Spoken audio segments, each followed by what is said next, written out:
Dena namaku. Di umur yang ke-20, aku tengah menempuh pendidikan di perguruan tinggi di kota Samarinda. Aku tinggal bersama dengan ibuku. Ibu bercerai dengan ayah ketika ia mendapati ayah sedang berselingkuh dengan rekan kerjanya. Saat aku masih belum tahu apa-apa. Sejak kecil, aku sering diejek oleh teman-temanku. Mungkin karena penampilan. Dan juga karena aku seorang yang pendiam. Dari dulu, aku tidak memiliki banyak teman dan sering menghabiskan waktu di rumah.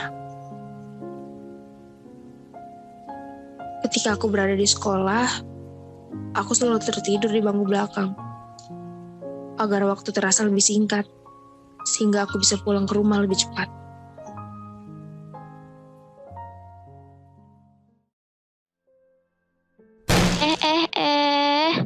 Tidur terus nih anak. Dasar pemalas. Ngapain aja kamu semalam?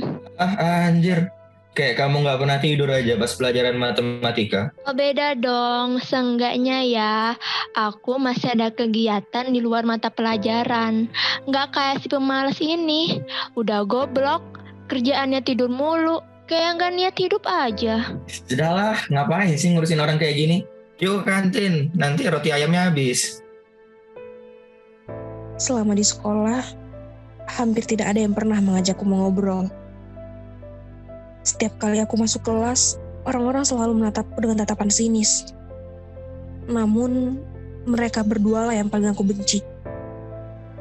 Mereka setiap hari mengejekku dan menggangguku. Dan buruknya lagi, tidak ada orang yang menghentikan mereka.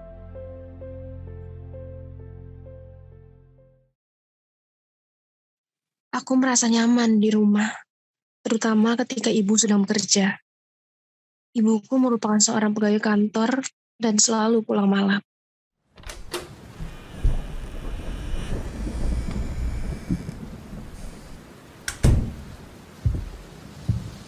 Dena, di mana kamu? Iya, Mah. Kenapa? Dasar anak goblok.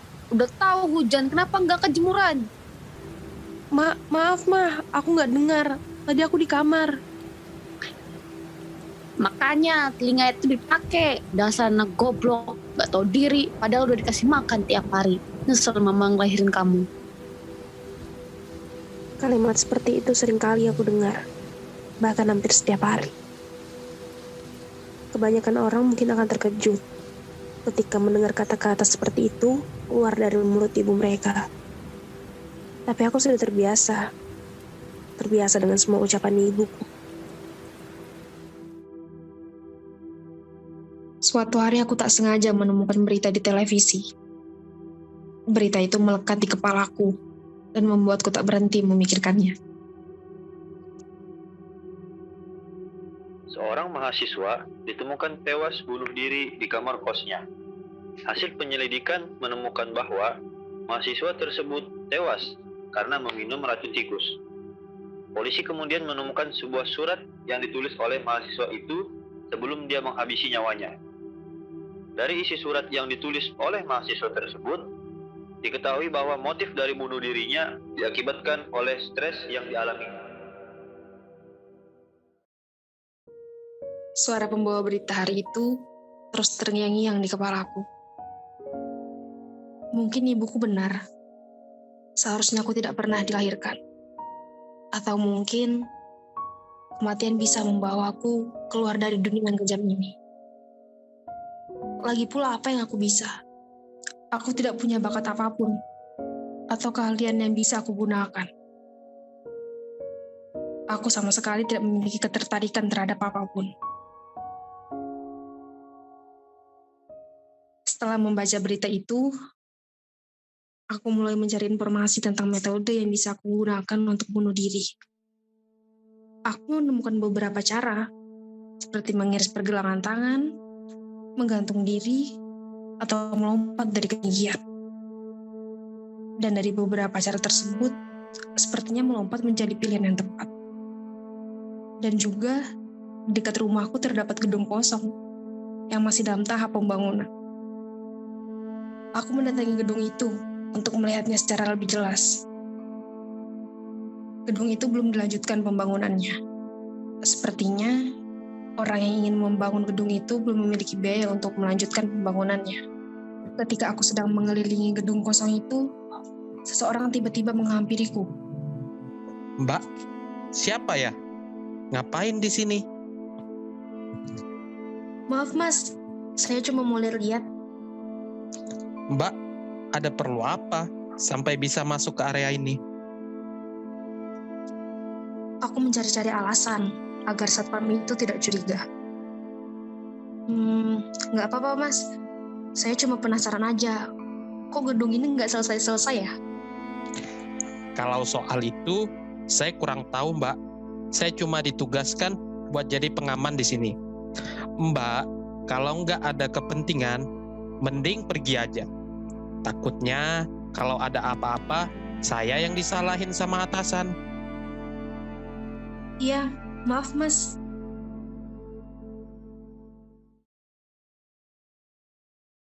Keesokan harinya merupakan waktu upacara. Pihak sekolah sepertinya mengundang seorang motivator sebagai tamu pagi itu.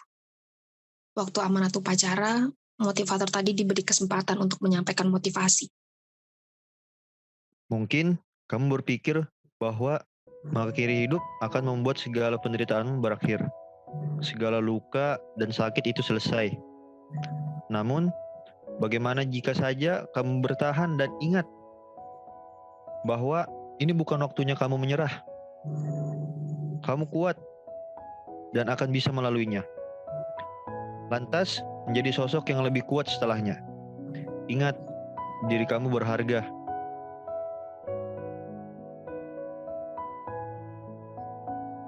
Apa yang disampaikan motivator itu membuat aku ragu. Apakah bunuh diri merupakan jalan terbaik? Perkataan itu masih terngiang-ngiang di benakku.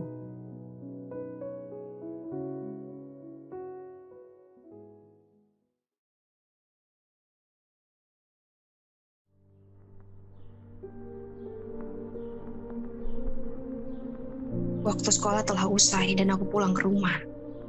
Aku menunggu malam tiba, sembari merapikan barang-barang di kamarku. Waktu sudah menunjukkan pukul 7 malam dan ibu belum juga pulang. Ya, mungkin sekarang sudah waktunya. Aku pergi ke gedung kosong itu, menaiki anak tangga satu demi satu, hingga sampai di lantai paling atas. Gedung itu terasa lebih tinggi saat aku berada di atasnya. Ketika aku melihat ke bawah, aku mulai ragu. Dan seperti ada sesuatu yang bersuara dan berusaha untuk mencegahku untuk mengakhiri hidup. Aku mulai memaksakan diriku untuk melompat. Aku merasa selama ini hidupku selalu dipenuhi keraguan dan rasa takut. Namun kali ini, tidak. Aku pun melompat.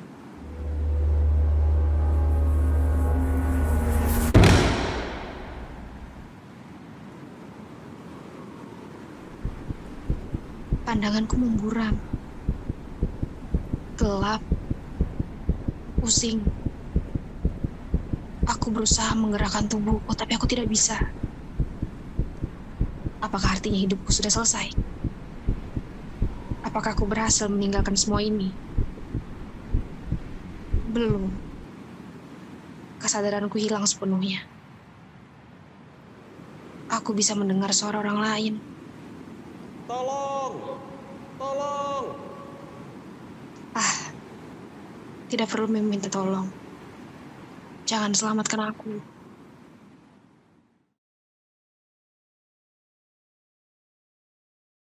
Mataku terbuka. Semuanya perlahan terlihat putih. Aku bertanya pada diriku sendiri. Apakah aku sudah berada di surga? Ketika aku sudah mulai sadar, aku melihat seorang dokter berdiri di sebelahku. Dokter itu menceritakan apa yang sedang terjadi. Untung penjaga gedung segera membawa ke rumah sakit. Kalau tidak, nyawa kamu bisa tidak tertolong, Dek.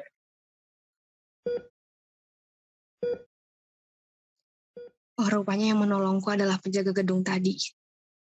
Kebetulan dia sedang berjaga pada malam itu.